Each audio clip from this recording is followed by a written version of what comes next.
So hello everyone, welcome back to our channel. आज जो हमारी सीरीज का मोस्ट इम्पॉर्टेंट टॉपिक है वो है स्पर्मेटोजेनेसिस, जो कि चैप्टर है ह्यूमन रिप्रोडक्शन, उसी का एक टॉपिक है ना। मैंने आपको शॉर्ट वीडियो में बताया था अबाउट गैमेटोजेनेसिस। गैमेटोजेनेसिस क्या है? वो एक प्रोसेस है जिसके थ्रू मेल और फीमेल गैमेट का फॉर्मेशन होता है। उसी में जो एक प्रोसेस था जिससे मेल गैमेट फॉर्म हो रहा था, उसी को क्या बोला गया था? स्पर्मेटोजेनेसिस।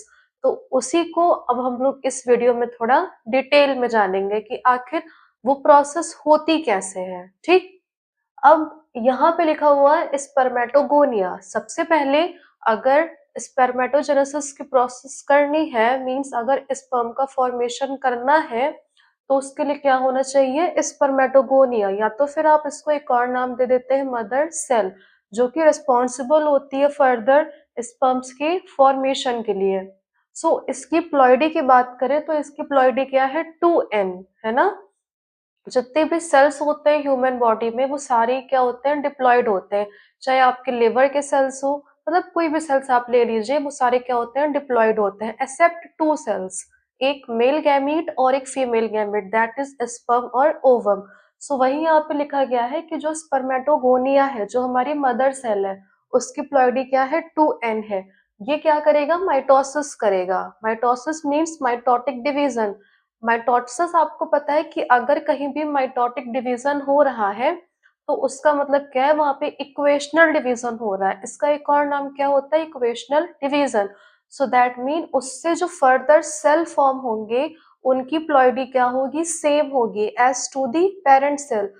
जब यहाँ पे स्पर्मेटोगोनिया डिफरेंशिएट किया by mitotic division means mitosis, तो उससे जो हमारा प्राइमरी स्पर्मेटोसाइट बना, उसकी प्लॉइडी भी क्या हो गई? 2n, बिकॉज यहाँ पे कौन सा डिवीजन हुआ है? Mitotic division. ठीक, अब इससे क्या किया? उसने अपना नंबर इंक्रीज कर लिया। क्यों? अगर स्पर्म का फॉर्मेशन करना है तो वो बहुत ही ज्यादा अमाउंट में करना है, ठीक है। इसीलिए सबसे पहले वो क्या करेगा? अपने नंबर को इंक्रीज करेगा। ठीक, अब जब यहाँ पे प्राइमरी स्पर्मेटोसाइट बन गया, तब क्या होगा? मियोसिस 1 होगा, ठीक है। मियोसिस क्या है? मियोसिस एक रिडक्शनल डिवीजन है, मींस अगर कहीं भी किसी भी सेल में मियोसिस हो रहा है, तो जो पेरेंट सेल रहेगा, ठीक है, उसमें जितना अमाउंट है डीएनए का और जितना क्रोमोसोम नंबर है, वो डॉटर सेल में क्या होगा? रिड्यूस हो जाएगा, उसका रिडक्शन हो जाएगा। वो यही यहाँ पे लिखा हुआ है कि जब प्राइमरी स्पर्मेटोसाइट जब फर्दर डिवीजन किया बाय मियोसिस, तब क्या बन गया? Secondary spermatocyte. अब यहाँ तक क्या था? यहाँ पे डिप्लॉइड था, मतलब 2n यहाँ पे प्लॉइडी थी। यहाँ पे प्लॉइडी कितनी थी? 2n थी, बट यहाँ पे कितनी हो गई? n और n। क्यों? क्योंकि यहाँ पे कैसा डिवीजन हो गया है? Reductional division, that is meiosis. इस वजह से यहाँ पे जो कंटेंट था क्रोमोसोम का, वो क्या कर गया? हाफ कर गया, यानी कि n और n। यहाँ पे क्रोमोसोम नंबर की बात करें तो यहाँ पे क्रोमोसोम नंबर कितना था? 46।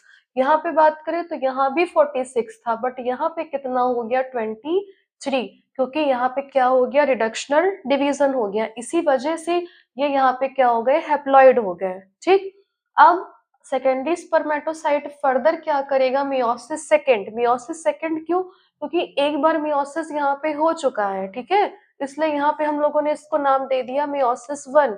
और फर्दर जब फिर मियोसिस हो रहा है, तो इसको नाम दे दिया मियोसिस सेकेंड। मींस अब सेकेंड टाइम क्या हो रहा है? इसमें मियोसिस हो रहा है। अब इससे क्या होगा कि स्पर्मेटिड्स फॉर्म होंगे। इससे सेकेंडरी स्पर्मेटोसाइट से स्पर्मेटिड। अब कितने स्पर्मेटिड फॉर्म होंगे? 4। यहाँ पे कितने फॉर्म हुए थे? 2 फॉर्म हुए थे। इससे फर्दर कितने हो जाएंगे? 4 फॉर्म हो जाएंगे। इसमें से हो सकता है कि यहाँ पे ये दोनों 22 प्लस एक्स हो सकते हैं, और ये क्या हो सकते हैं? 22 प्लस वाई। क्यों? अब स्पर्मेटिड क्या करेगा? फर्दर डिफरेंशिएट करेगा और किसमें कन्वर्ट हो जाएगा? स्पर्मेटोजोआ, जिसको आप एक और नाम देते हैं स्पर्म्स। जो मैच्योर स्पर्म्स होते हैं उन्हीं को क्या बोला जाता है? स्पर्मेटोजोआ। ठीक है, अब यहाँ पे आप सोचेंगे डिफरेंशिएट क्यों कर गया? क्योंकि यहाँ पे अभी तक सेल्स क्या थी? सर्कल में थी, है ना, यानी कि गोल थी। लेकिन हम लोग को पता है कि स्पर्म्स पे क्या होते हैं? टेल होते हैं। किस लिए? ताकि उनका मूवमेंट हो सके।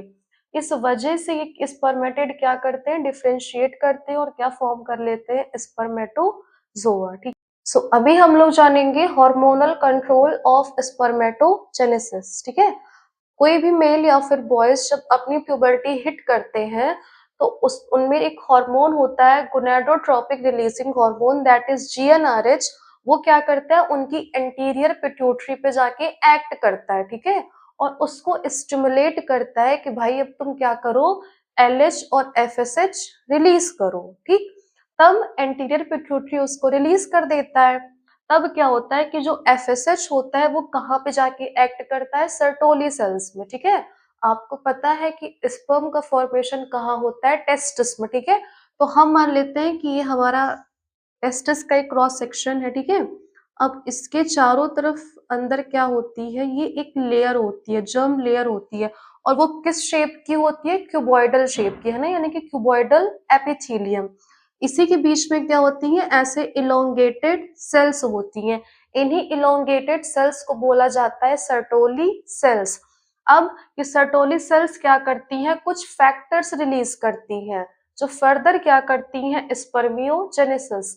अब आप सोचेंगे स्पर्मियोजेनेसिस क्या है, तो यहाँ पे जो स्पर्मेटेड था, ठीक है, वहां से स्पर्मेटेड से जो स्पर्मेटोजोआ का फॉर्मेशन हुआ था, वो जिस प्रोसेस से हुआ था उसी को बोला जाता है स्पर्मियोजेनेसिस। ठीक। अब एलएच क्या करेगा, एलएच जाके एक्ट करेगा लेडिक सेल्स पे। ठीक है।